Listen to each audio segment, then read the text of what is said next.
இன்றைய வேத வார்த்தை 26ஆம் தேதி ஜூன் மாதம் 2026ஆம் ஆண்டு வெள்ளிக்கிழமை.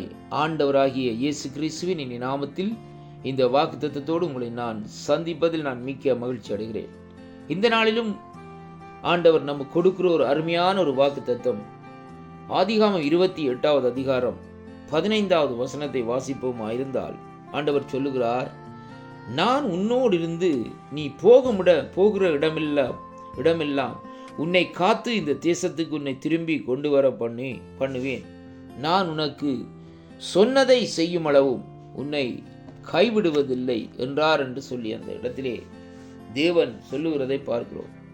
அன்பு பிள்ளைகளே, வேதம் சொல்லுகிறது, For I will not leave you until I have done what I have spoken to you.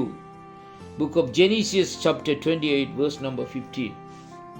கிறிஸ்துவுக்குள் அருமையான கர்த்தருடைய பிள்ளைகளே, ஆண்டவர் சொல்லுகிற காரியம், நான் உன்னுடனே கூட இருப்பேன் என்றதை இந்த இடத்திலே உறுதிப்படுத்துகிறார். அருமையான கர்த்தருடைய பிள்ளைகளே, அது மட்டுமல்ல, நீ போகிற இடமெல்லாம் உன்னை காத்து மறுபடியுமா உன்னிடத்துக்கு நீ சேர வேண்டிய இடத்திற்கு, எந்த இடத்திலே இருக்க வேண்டுமோ, எந்த இடத்திலே நீ வர வேண்டுமோ அந்த இடத்துக்கு உன்னை திரும்பி கொண்டு வருவேன் என்று சொல்லுகிறது மட்டுமல்ல, அவர் சொல்லுகிறார், நான் உனக்கு சொன்னதை செய்யவும் உன்னை செய்யும் அளவும் உன்னை கைவிடுவதும் என்று சொல்லப்படுகிறது. இதுதான் ஆண்டவருக்கும் மனுஷருக்கும் உள்ள ஒரு வித்தியாசத்தை இந்த இடத்திலே நாங்கள் பார்க்கிறோம். ஏனென்றால் கர்த்தர் சொன்னால் சொன்னதுதான், அவர் சொல்லியும் செய்யாதிருக்க மாட்டார் என்று வேதம் நமக்கு சொல்லுகிறதை பார்க்கிறோம்.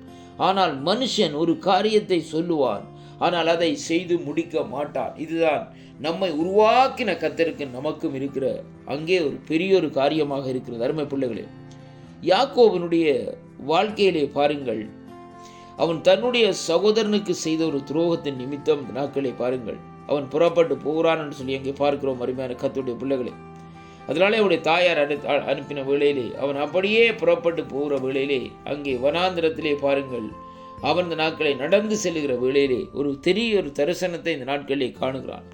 தேவன் அவனை குறித்து வைத்திருக்கிற தரிசனத்தையும் அவனுடைய காரியங்களையும் குறித்து அந்த இடத்திலே தேவன் வெளிப்படுத்துகிறதை பார்க்கிறோம். அந்த தரிசனத்தின் மூலமாக இந்த நாட்களிலே தேவன் பேசுகிறார். எப்படி என்றால், நான் உனக்கு சொன்னதை செய்ய முடியும். அப்படியானால் அந்த வார்த்தை, அவரோடு பேசின வார்த்தையினுடைய தரிசனத்தை தேவன் அவருக்கு செய்து முடித்தது மட்டுமல்ல, அவரை அங்கே இரு பரிவாரங்களோடும் அடுத்த நாங்கள் பார்க்கிற வேளையிலே வேதம் சொல்கிறது, மறுபடியுமாய் அவருடைய தேசத்துக்கு அங்கே கொண்டு வருகிறதை அங்கே காணக்கூடியதாக இருக்கிறது. அருமையான கர்த்தருடைய, இதுதான் கர்த்தர், அவர் மாறாதவர். வேதம் சொல்லுகிறது, நேற்றும் என்றும் இன்றும் மாறாத தேவன் தான் அவர் என்று சொல்லி, எஸ்டர்டே டுடே அண்ட் ஃபோர் எவர்.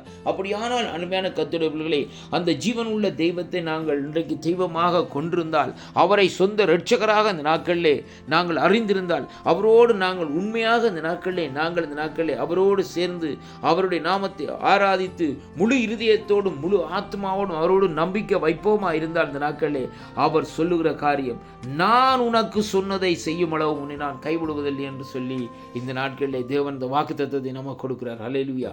அதனாலே அருமையான கர்த்தருடைய பிள்ளைகளே, கர்த்தர் உங்களை குறித்து உங்களுக்கு என்ன வாக்குத்தத்தத்தை கொடுத்தார், என்ன எப்படியாக உங்களோடு பேசினார், என்னத்தை உங்களுக்கு சொன்னார் என்பதை தயவு செய்த நாட்களை நீங்கள் திரும்பவும் நினைவுபடுத்தி பாருங்கள். ஏனென்றால் கர்த்தருடைய வார்த்தை ஒரு நாளும் இந்த நாட்களிலே அங்கே பொய் சொல்லாது என்பதைத்தான் அங்கே காணக்கூடியதாக இருக்க. அருமையான கர்த்தருடைய பிள்ளைகள், தேவன் இப்படியாக தன்னுடைய பரிசுத்தவான்களுக்கு, தன்னுடைய பிள்ளைகளுக்கு, தன்னை நேசிக்கிற பிள்ளைகளுக்கு தரிசனத்தை கொடுப்பாரா இருந்தால், அவர் எப்படிப்பட்ட ஒரு பயங்கரமான தேவனாக இருப்பார் என்பதைத்தான் இன்றைக்கு நாங்கள் பார்க்கிறோம். அருமையான கர்த்தருடைய பிள்ளைகளே, யோசேப்புக்கு தரிசனத்தை கொடுத்தார். அந்த தரிசனம் இந்த நாட்களிலே யோசேப்பை விட்டு நீங்கவில்லை. சிறைச்சாலையில் இருந்தாலும், குழியிலே போடப்பட்டாலும், அடிமையாக அந்த தேசத்துக்கு கொண்டு செல்லப்பட்டாலும், தரிசனம் தான். அருமையான கர்த்தருடைய பிள்ளைகளே, கனவுகளை நிறைவேற்றுகிறவர் அவர், தரிசனங்களை நிறைவேற்றுகிறவர் அவர், வாக்குத்தத்தத்தை அங்கே இந்த நாட்களில் செய்து முடிக்கிறவர் அவர் என்பதை தான் இன்றைக்கு நாங்கள் பார்க்க வேண்டும். ஏனென்றால் அவரே வார்த்தையாயிருக்கிறபடியினால் அந்த வார்த்தையின்படி தான் அந்த வாக்குத்தத்தங்களை எல்லாம் அவர் செய்து முடிக்கிற தேவனாக இருக்கிறார். அதனாலே அருமையான கர்த்தருடைய பிள்ளைகளே, இந்த வாக்குத்தத்தம் உங்களுக்கு ஆசீர்வாதமாக இருக்கும். அவர் உங்களுக்கு சொன்னதை அவர் செய்யும் அளவும் உங்களை கைவிட மாட்டார். அதனாலே வாக்குத்தத்தங்களை விசுவாசியுங்கள், தேவனிடத்திலே திரும்புங்கள். இந்த நாட்களிலே கர்த்தருடைய வாக்குத்தத்தங்களை நீங்கள் கேட்டு திரும்புகிற வேளையிலே கர்த்தர் உங்களை நிறைவாக ஆசீர்வதிப்பாராக. ஆமேன், ஆமேன், ஆமேன்.